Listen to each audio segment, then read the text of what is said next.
Welcome back to ESBR Boxing's YouTube channel. It's me, Noel, just here giving a quick reaction to today's news.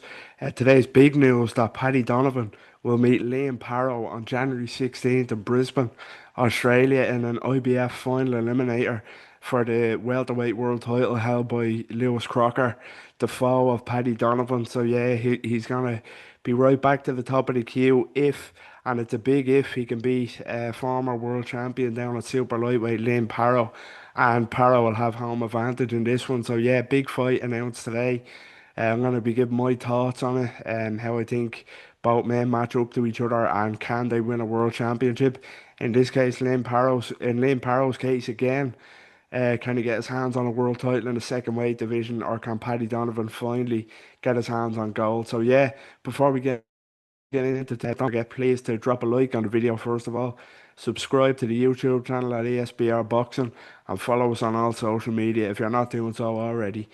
So yeah, Liam Paro, Paddy Donovan, huge IBF final eliminator, January 16th in Brisbane, added to the Michael Zarafa Team Zoo grudge match, which is sure to be a tasty one as well. But this one is a massive, massive fight across Paddy Donovan, coming off the very controversial pair of Lewis Crocker losses for that second time for that IBF world title, and then you've got Liam Paro, the former world champion, as I said, now up at welterweight, former 140-pound champion, now up at welterweight, and yeah, survived a grueling war last time out against David Papo in his home nation. Left of course with the big eye injury, the big kind of swelling around the eye and that one.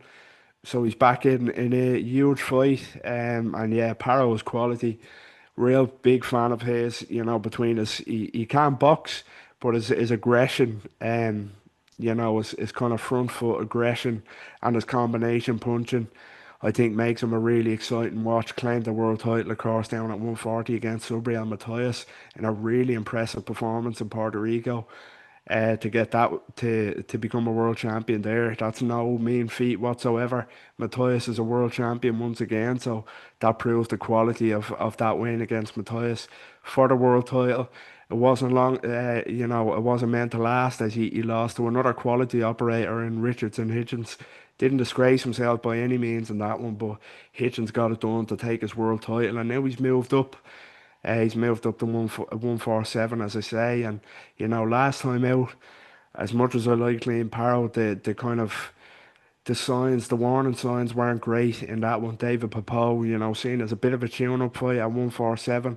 Papo cannot punch whatsoever, but he hurt Liam Paro on multiple occasions in this one, as I say. Had the eye swelling up badly, but also visibly hurt him, visibly buckled the legs. Um, at one, in that fight, and he's a non-punter, as I say, so very worrying signs. Had me and other people questioning, was he longed for, was he suited to 147 Liam Paro? But we're gonna find out now. It's a big, big step up from David Papo against Paddy Donovan. Paddy Donovan, fellow Irishman, real quality operator, very arguably should be world champion. We had the pair of controversial losses to Lewis Crocker. First time out, very controversial.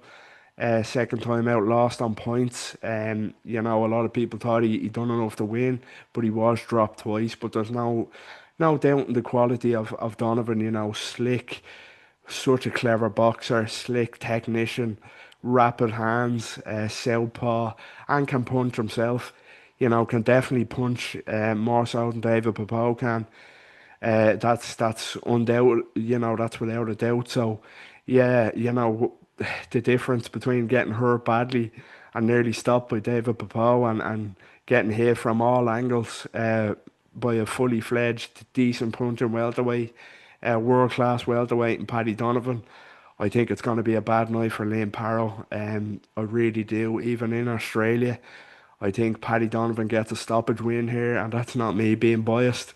I really do think he gets the stoppage win. I just think, as I say, the warning signs in the Papo fight were very worrying, for me and for a lot of other people, as to how he took the shots. I think, in my opinion, until he proves me otherwise, I think Liam Paro is just a natural 140 pounder, and he's going to find out. It's going to be a real kind of wake up call for him against Paddy Donovan, and I think Donovan, fueled by the demons of the Lewis Crocker fights, knowing that he already should be world champion in his mind.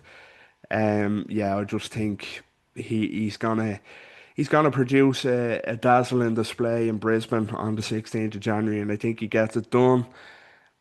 TKO kind of, not a one hitter quitter job. A TKO, ref jumping in maybe, Tell coming in, but I think he puts on a clinic and gets a stoppage against Liam Paro to line himself up for a trilogy with Lewis Crocker, which you can't say he doesn't deserve after the first couple of fights. I know technically he's 2-0, but the first one's very bizarre circumstances, and then the second one he feels very aggrieved that he didn't win it.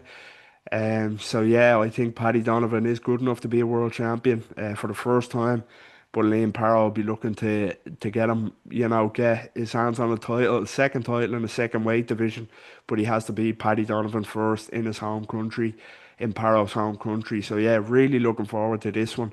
That was just my very quick breakdown and reaction to the news that Paddy Donovan will fight Liam Paro, the former world champion, on January 16th in Brisbane, Australia, in an IBF welterweight world title final eliminator that'll serve as the chief support to Michael Zarafa and Nikita Zhu, a huge grudge match in its own right. So yeah, fascinating card to look forward to on the 16th. Starting the new year with a bang, I cannot wait for it. Let us know what you think in the comments. What do you make of this fight? Who do you think will win? And how do you see it playing out? And most importantly, can either man become a world champion? Let us know. Get involved down below. And as always, don't forget to please subscribe to the YouTube channel if you're not doing so already. Like the video. Drop a like on this video if you've enjoyed the content. And subscribe. Follow us on all social media platforms, I should say. Always great content. Reviews, previews, interviews, breakdowns, betting tips, all sorts of great content. So, yeah, like, share, subscribe, all that good stuff. And take care.